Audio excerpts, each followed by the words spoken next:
Всем привет! Сегодня мы готовим согревающий китайский острый-кислый суп. Давайте начнем!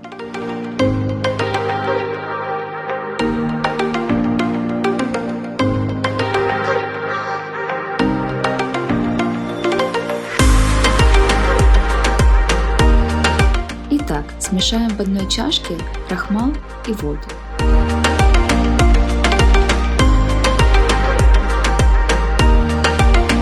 Перемешать до однородности.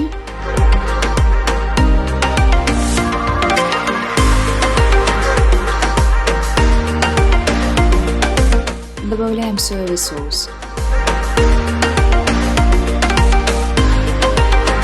Следующий темный соевый соус. От обычного он отличается густотой и концентрацией.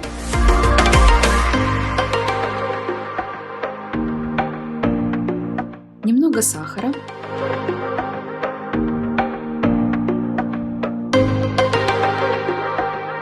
Соль.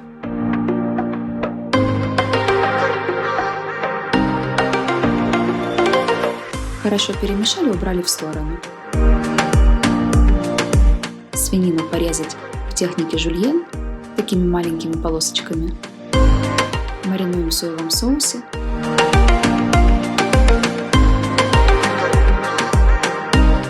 Добавляем крахмал.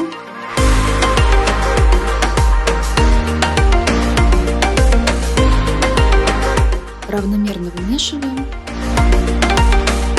Оставляем на полчаса. Шиитаке свежие. Порезать в технике жульен.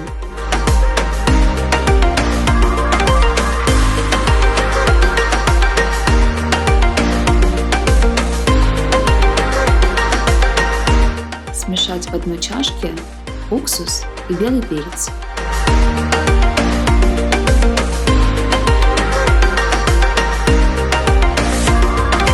Тофу в моей любимой технике жульен.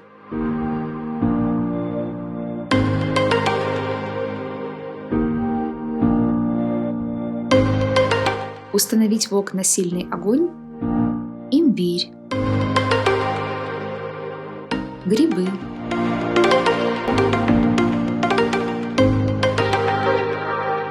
Немного тертой моркови.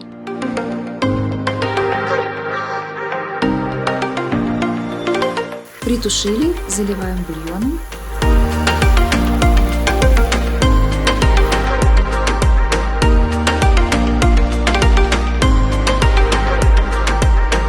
Минут через 10 добавляем свининку и очень быстро размешиваем.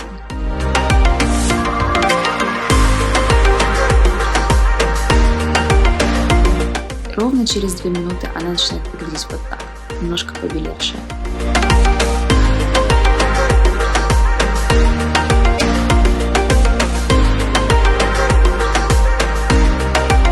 Даем супу закипеть, взбиваем яйца и выливаем их тонкой струйкой, быстро помешивая. А какой аромат у него получится! Такой пряный и обволакивающий. Лично для меня это одно из тех блюд, которое создает так называемый вкус дома. И вот подходит момент, когда мы уже понимаем, как будет выглядеть текстура супа. Посмотрите, как он густеет на глазах.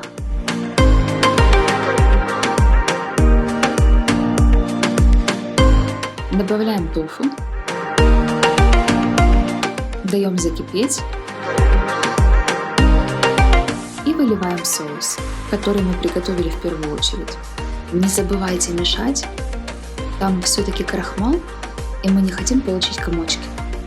Дали закипеть, и в ход идет уксус с белым перцем. Интересная заметка, что у азиатских народов есть такая фраза «суп, который согревает душу». И в данном случае не только потому, что он подается супер горячим. Добавляем кинзу.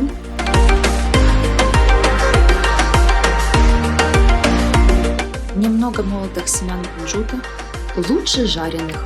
В ресторане острый-кислый суп обычно сервируется перед началом трапезы. И вот он готов. Осталось сервировать в пиалы и подавать на стол. Спасибо за просмотр. Всем итадакимас. Ставьте лайки, подписывайтесь на канал и до новых встреч!